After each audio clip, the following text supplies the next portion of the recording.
okay? Don't look at me, bro. I'm sorry. Okay, my name is Hailey, and I'm gonna be frolicking through the halls. Okay, you ready?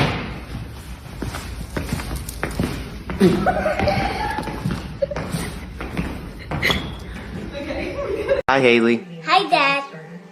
Can you please remind me why I'm the most luckiest dad ever? Yeah, because you got the smartest girl in the whole world. Oh, is that right? Yeah, I think so too. it's right, you know. I love you. On a quiet winter night in Fishers, Indiana, 17-year-old Hailey Buzbee said goodnight to her parents and went to her room. It was an ordinary evening in an ordinary suburban neighborhood. A father and stepmother went to bed thinking their daughter was safe under their roof. But when they woke up the next morning, Hailey was gone. What followed was a month-long nightmare that would grip a community, capture national attention, and end in heartbreak. This is a story about the very real dangers lurking in the digital spaces where our children spend their time. It's a story about how a predator used online gaming to groom a young girl. And it's a story about a family's determination to turn their devastating loss into a force for change. This is the case of Hailey Buzbee. Before we dive into the darkness of this case, it's important to understand who Hailey Buzbee really was, because she was so much more than a victim.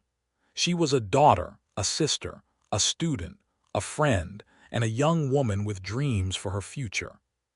Hailey Paige Buzbee was born on October 9, 2008. At the time of her disappearance, she had just turned 17 years old. She stood 5'3", weighed about 120 pounds, with brown hair and brown eyes that her family says sparkled when she smiled. Hailey lived with her father, Bo Buzbee, and her stepmother, Rania, in the enclave at Vermilion neighborhood in Fishers, Indiana, a safe, family-friendly community just northeast of Indianapolis. She was also close with her mother, Lindsay Simmons, and had two siblings she adored, her younger sister Sabria and her brother Elijah Ratcliffe. Those who knew Hailey describe her as the kind of big sister every kid deserves. Her family would later say she was a bright light, a wonderful sibling who took her role seriously and filled their home with love and laughter. But Hailey wasn't just a loving family member. She was an accomplished student at Hamilton Southeastern High School, where she was a junior. Her teachers and classmates knew her for her big heart and positive spirit. According to her family, she was smart, beautiful, kind, and caring, adjectives that were echoed by nearly everyone who spoke about her. Hailey loved music and books. She was the kind of teenager who still valued quality time with her family, something that's increasingly rare in our digital age. And she had big plans for her future. Hailey was working toward a career in journalism. She was excited about going to university, about what came next, about all the promise that lay ahead of her. But Hailey wasn't just a dreamer. She was responsible and hardworking.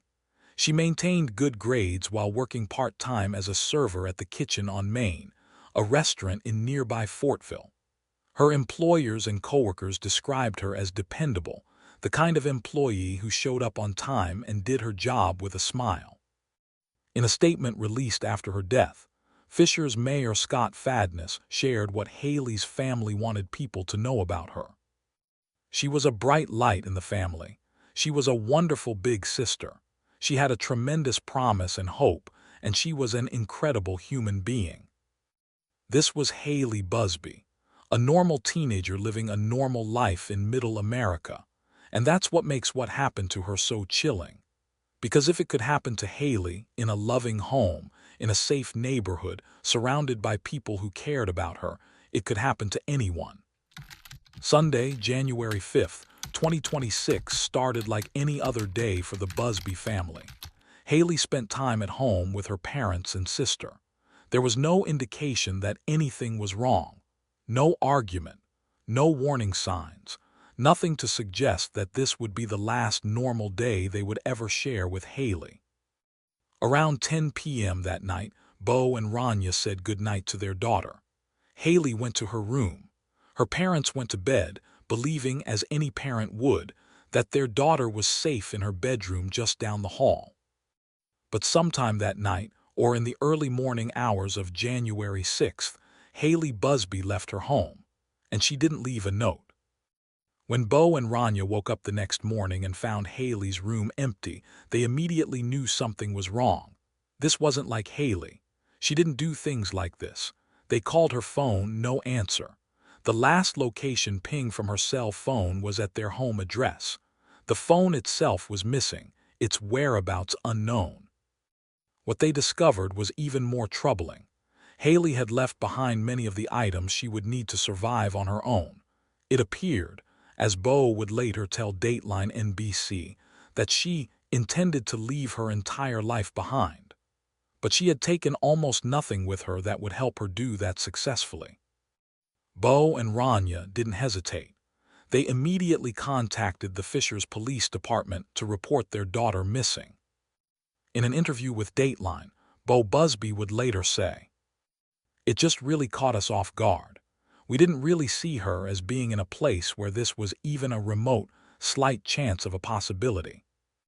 The Fishers Police Department responded quickly.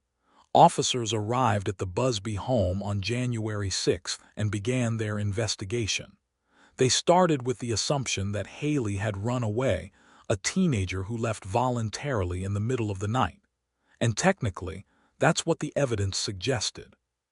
But within days, police would make a critical determination that would change the entire trajectory of the case.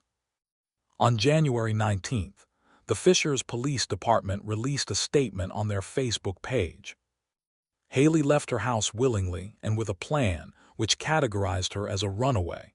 We do not believe she acted alone in leaving. Based on the facts of the investigation, which we cannot share with the public at this time, her case has now been upgraded to an endangered missing juvenile. We do not believe she acted alone. Those 6 words changed everything. This wasn't just a runaway teenager. Someone had helped Hailey leave. Someone had been in communication with her. Someone had likely been there that night or in the early morning hours waiting to pick her up. The question was, who? Investigators began reviewing traffic camera footage and license plate reader data from the neighborhood around the time Hailey disappeared. They were looking for any vehicle that didn't belong, any car that was in the area during those crucial hours that couldn't be accounted for. And they found one.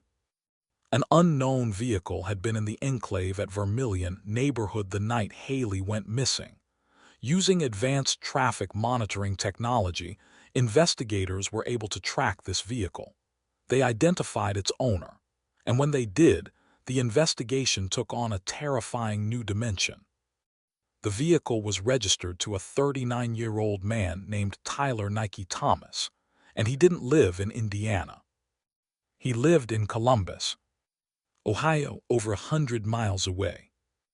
While police worked behind the scenes to investigate Tyler Thomas and track down their daughter, Bo and Rania Buzbee launched a massive public campaign to find Hailey.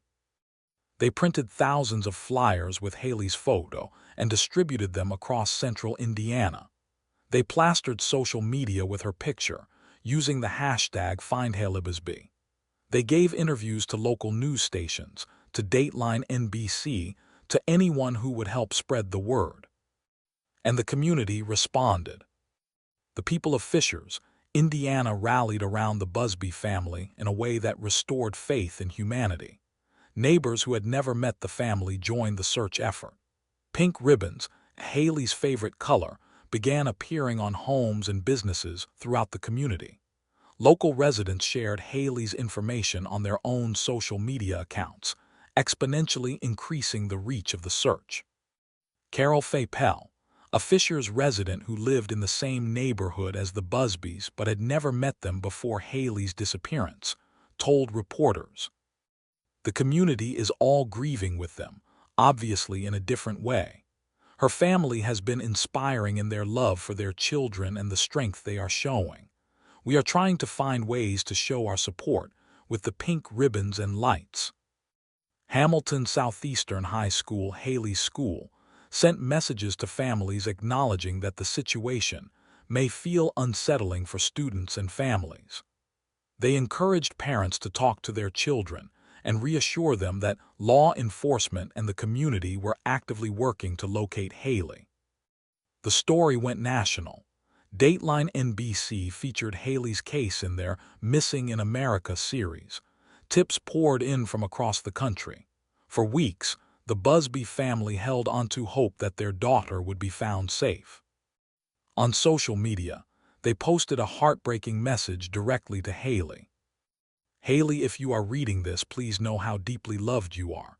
You have not left our thoughts for a single moment. You are not in trouble and we are not angry.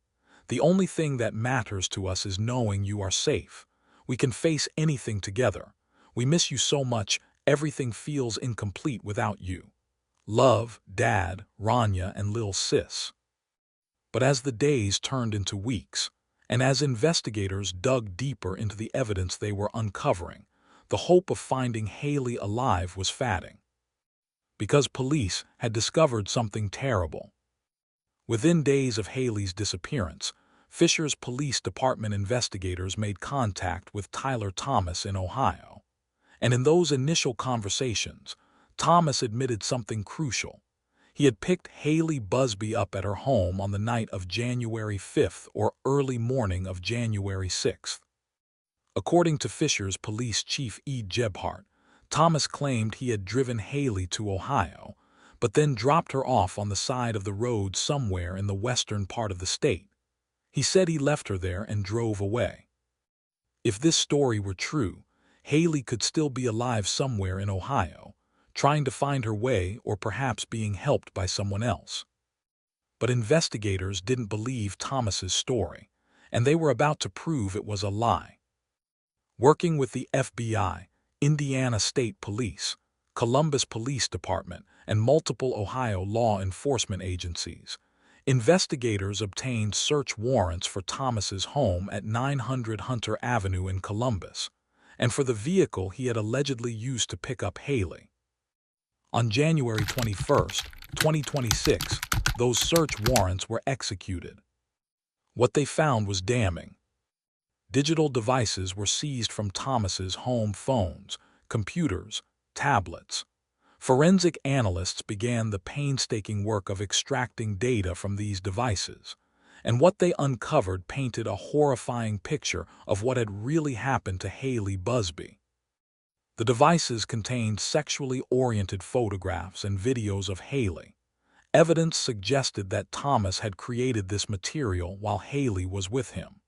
Even more disturbing, investigators found evidence that Thomas had attempted to delete this material after police contacted him, a clear indication of consciousness of guilt. Further investigation revealed that Hailey had been at Thomas's Columbus home. Evidence also placed her at a short-term rental property in Hocking County, Ohio, a rural area about 50 miles southeast of Columbus, near the Hocking Hills State Forest. But despite extensive searches of both locations using drones, K-9 units, and ground teams, Hailey herself was not found. The question investigators were now asking was no longer, "Where is Hailey?" It was, "What did Tyler Thomas do to her?" Through interviews, evidence analysis, and statements Thomas made to investigators, police came to a devastating conclusion. Hailey Buzbee was not coming home alive. On Sunday, February 1st, 2026, nearly a month after Hailey Buzbee vanished from her home, the Fishers Police Department called a press conference. Media outlets gathered, the community watched and waited, and the Buzbee family prepared to hear news they had been dreading. Fishers Mayor Scott Fadness stepped up to the microphone first. His face was grave, and then he said the words no one wanted to hear. "It pains me today to let you know that, after an extensive investigation, we feel that Hailey is deceased." The press conference room fell silent. This was the outcome no one wanted, but the one investigators had come to believe was inevitable. Police Chief E. Gebhardt took the microphone next and provided details of the investigation.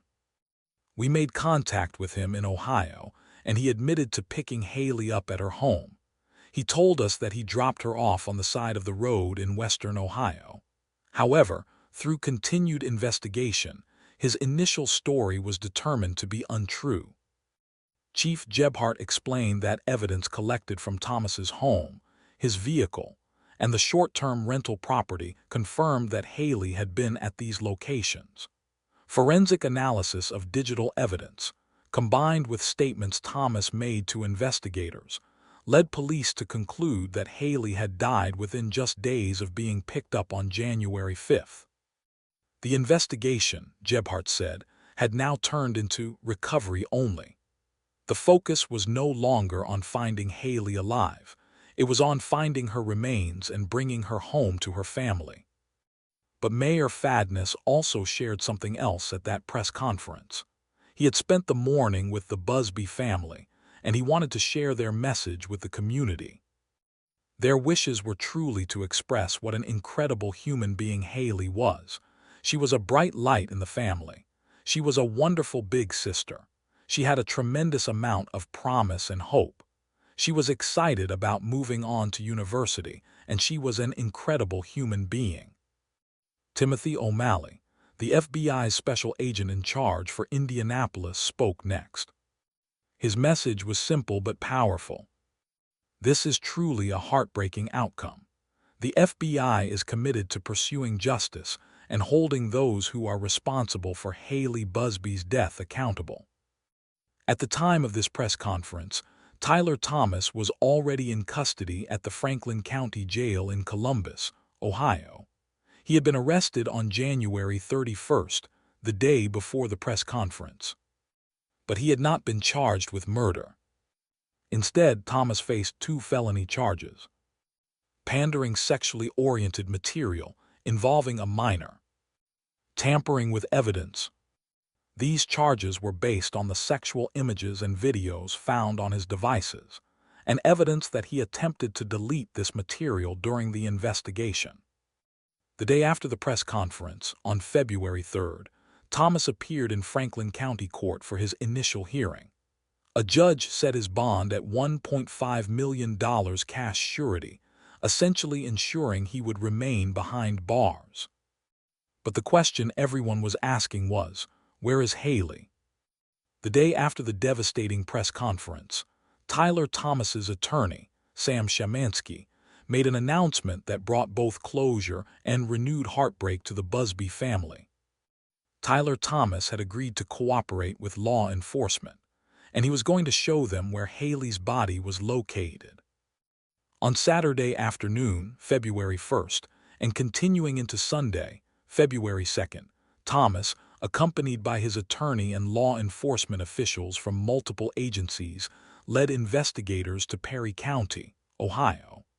This is a rural area in southeastern Ohio, about 70 miles from Columbus.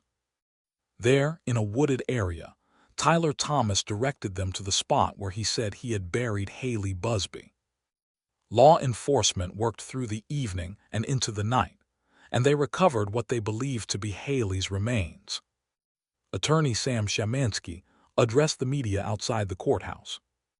At our client's insistence, we assisted law enforcement on Saturday afternoon and later Sunday, and that goal has now been met with bringing complete closure, at least with respect to this stage of the investigation, for everybody involved, but most important, the family of Miss Buzbee.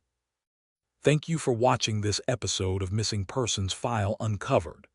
If this video impacted you, please like, share, and subscribe to help spread awareness about online safety and to honor Hailey's memory. Leave a comment below sharing your thoughts or any resources for online safety that you found helpful for other parents.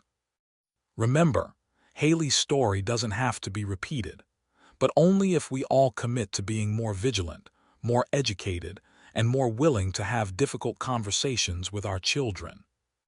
Stay safe, everyone, and hug your loved ones a little tighter tonight.